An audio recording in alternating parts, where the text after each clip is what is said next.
Your understanding of economics is low.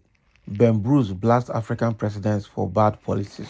Abi, the truth is one is the understanding of economics. Two is that be clouded by their selfish interest. That is why they want to perpetuate themselves in power for life. That is it. Selfish interest is the biggest problem that they have.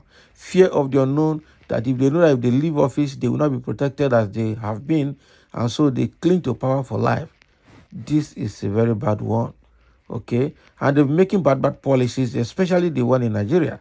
We've seen bad policies, and that now they want to make another monetary policy that has to do with Naira redenomination. That's going to throw Nigeria into another economic jeopardy again, because they act before they think. They don't think through their actions. They don't, or their decisions, and it's just quite unfortunate. They don't understand the risk before they take it. Founder of Silverbird Group, Ben Bruce, has claimed that Africa has leaders who do not understand basic economic policies. The former Nigerian lawmaker said the failures of leaders have subjected their countries to hardship and weak economic growth.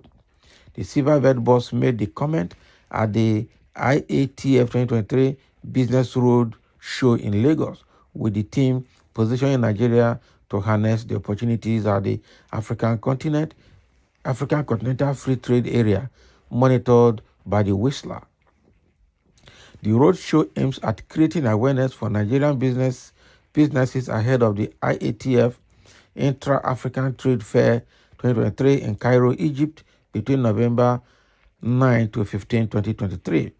Bruce said, I think one area that we have not addressed is leadership in Africa.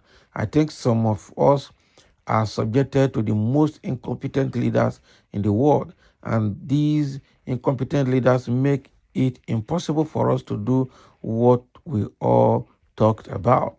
I don't support military coup, but if I am to guess, how many of the 54 African leaders can sit here and have an intellectual conversation and understand basic economic principles? If they do have, how don't they sell it to their people? That is the problem. He argued that laws should be made to make it mandatory for government officials or representatives who intend to travel abroad to fly national carriers, a move he believes will promote the aviation sector. He said if every African government says to the people, if you fly only your carrier, what happens to the aviation industry? I was going to speak at Harvard University, and they said that for them to pay for my ticket, I must fly an American carrier. If you represent Nigeria at the United States, you must fly a Nigerian carrier, and if not, an African carrier. That should be African carrier. Okay, so that should be a law for African leaders. He lamented the high cost of securing visas to the UK and the US and other parts of the globe, saying that there are reciprocal gestures as a result of the cost of visas at Nigerian and other African embassies abroad. According to the entrepreneur, Nigerians and other African travelers are at the receiving end. Bruce said, why do the British and the Americans charge so much for visas? It is a reciprocal agreement. It is because we charge too much to come to Nigeria. But look at it this way. How many British and Americans and Germans want to come to Nigeria or Africa versus the number of Africans that want to leave? If we drop those visas rates, they have no choice but to drop theirs as well. So the reason why we charge so much for visa is because we do not send money to our embassies for upkeep. So they collect the $50 and $100 to stay alive. So because they want to stay alive in the countries we sent them to suffer, we millions of Nigerians pay 100 times more to go to those countries. Okay, these are the serious things we should look out for. Maybe if we conduct an IQ test for our leaders that could help. Abi, that is aptitude test to test their IQ before they get to power. They don't understand bilateral relations. They don't understand international treaties. They don't understand basic economics. They don't make good. They don't even understand political science. They don't understand politics. The question, what is driving them, is personal aggrandizement, personal satisfaction, sentiment, and greed. That is what is driving them. Quite unfortunate. That means with the money they have, they are still very poor, because mental poverty is worse than financial poverty. They are mentally poor. That is what I see from this summary of what Ben Murray Bruce is saying here. African leaders are mentally poor. And so irrespective of the amount of money they have stolen from their nations and stashed abroad, they are poor. They are poor.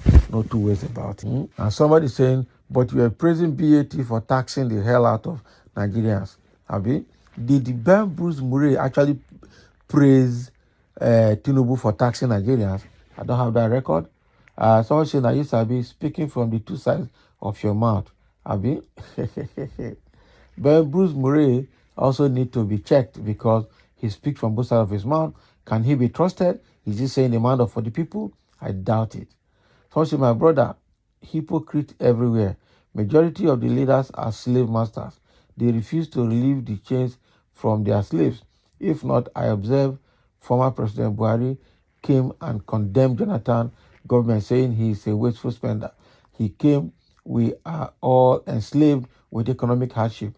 Look, they can't relieve us from hardship because they can have their ways reason. Please, who is not corrupt among them? They know what to do, but can't they set us free from pains and anguish of economy? They are not ready to do that. They are very selfish.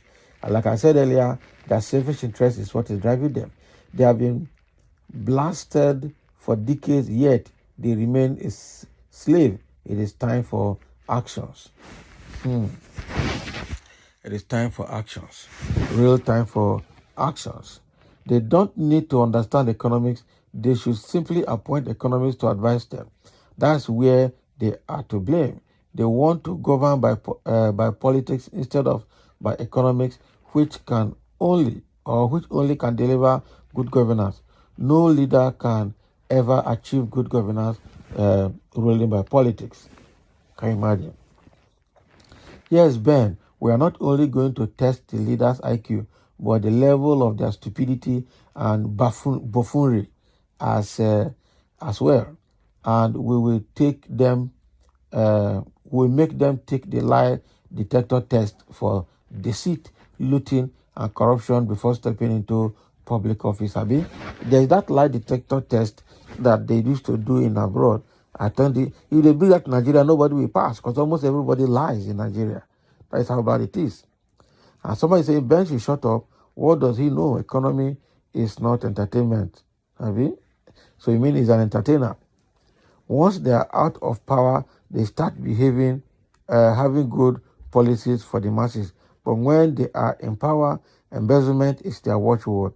What was his contribution for the betterment of Bayelsa people when he was a senator? Abi?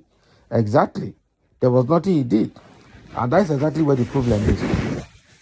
When they are in power, when they are not in power, they talk sensibly and you think they are the best. But when they are in power, they do otherwise and you wonder if they were the people talking before now. Quite unfortunate. So Ben Bruce Murray is just like another politician in Nigeria. His type needs to be washed because he talks from the both sides of his mouth. That is the truth. When he was a politician, he was saying something different. Or when he was a senator, and the people of Bayelsa he represented never benefited anything. Now he's out of power and he's talking now like a reasonable person. That is hypocrisy. Okay? Like absolute hypocrisy. So thank you for listening and let's have your comment.